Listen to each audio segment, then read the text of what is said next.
So I wrote my doctoral dissertation on the use of astrology as a tool for self-discovery in leadership. And how are astrologers leaders? And how have they been leaders throughout history?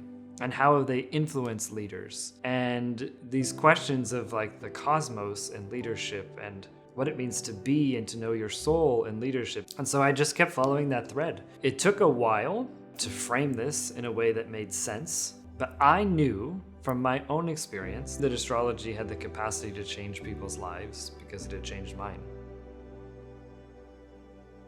Many leaders and many organizations have found value for decades in personality assessments, self-reflection assessments, things like that. Why? Because when workers or employees are able to reflect upon who they are, their strengths, their weaknesses, then they can show up in a more conscious way, and there are benefits to that. We know it because tests like the Myers-Briggs assessment are huge industries and incredibly popular.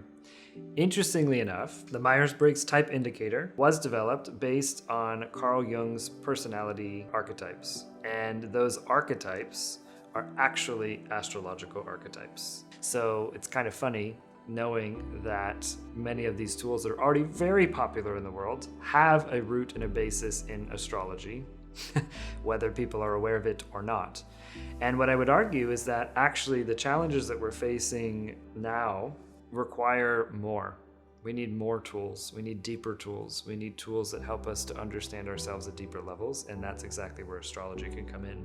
I teach about becoming a being-centered leader, and what that really means is about leading from within yourself, truly knowing who you be as a soul and that expression in the world. Leading from your purpose, leading from your passion, leading from what is an authentic expression of you.